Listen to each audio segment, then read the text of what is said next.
حضرت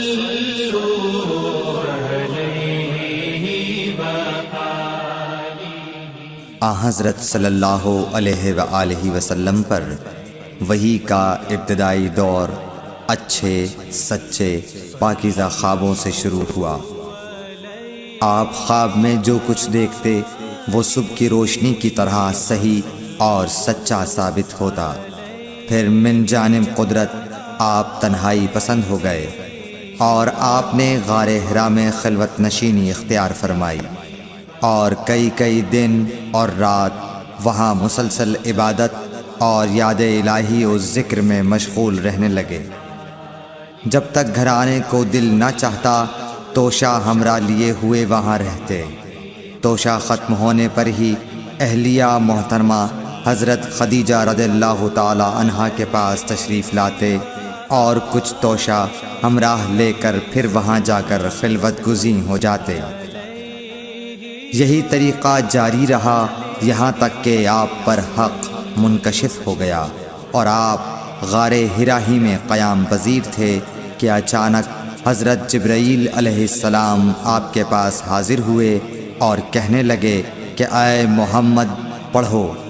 آپ فرماتے ہیں کہ میں نے کہا کہ میں پڑھنا نہیں جانتا۔ آپ صلی اللہ علیہ وسلم فرماتے ہیں کہ فرشتے نے مجھے پکڑ کر اتنے زور سے بھینچا کہ میری طاقت جواب دے گئی۔ پھر مجھے چھوڑ کر کہا پڑھو۔ میں نے پھر وہی جواب دیا کہ میں پڑھا ہوا نہیں ہوں۔ اس فرشتے نے مجھ کو نہایت ہی زور سے بھینچا کہ مجھ کو سخت تکلیف محسوس ہوئی۔ پھر اس نے کہا کہ پڑھ۔ میں نے کہا میں پڑھا ہوا نہیں ہوں۔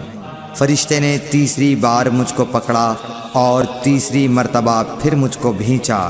پھر مجھے چھوڑ دیا اور کہنے لگا کہ پڑھو اپنے رب کے نام کی مدد سے جس نے پیدا کیا اور انسان کو خون کی پھٹکی سے بنایا۔ پڑھو اور آپ کا رب بہت ہی مہربانیاں کرنے والا ہے۔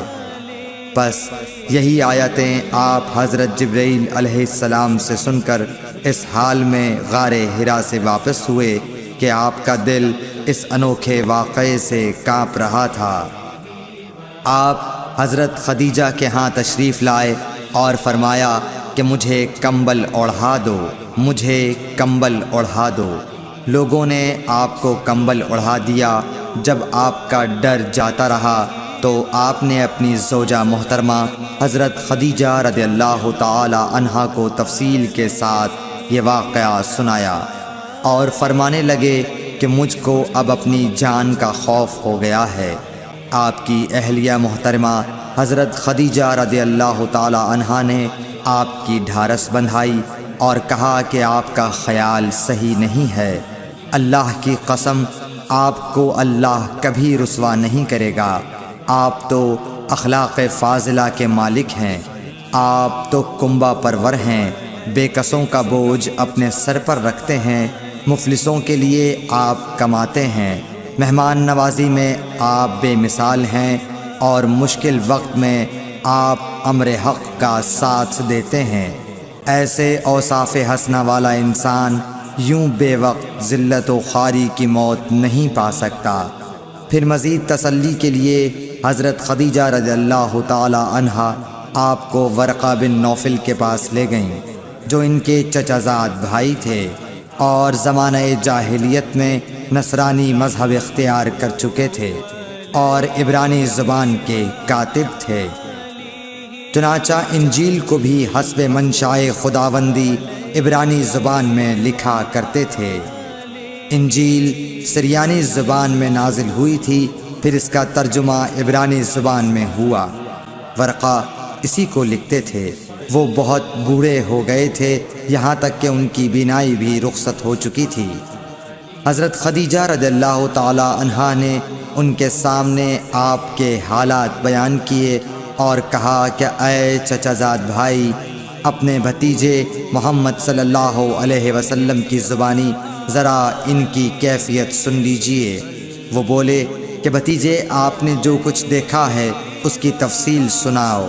چنانچہ آپ صلی اللہ علیہ وآلہ وسلم نے از اول تا آخر پورا واقعہ سنایا، جسے سن کر ورقہ بے اختیار ہو کر بول اٹھے کہ یہ تو وہی ناموس معزز رازدان فرشتہ ہے جسے اللہ نے حضرت موسیٰ علیہ السلام پر وحی دے کر بھیجا تھا۔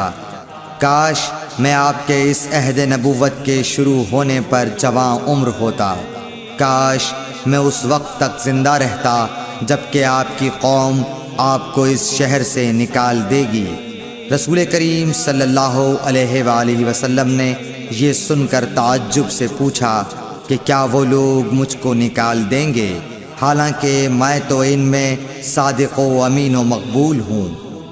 ورقہ بولا، ہاں یہ سب کچھ سچ ہے، مگر جو شخص بھی آپ کی طرح امر حق لے کر آیا لوگ اس کے دشمن ہی ہو گئے ہیں۔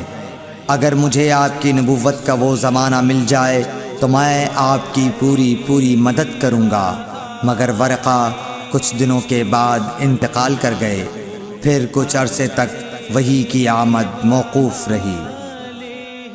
صحیح بخاری حدیث نمبر 3۔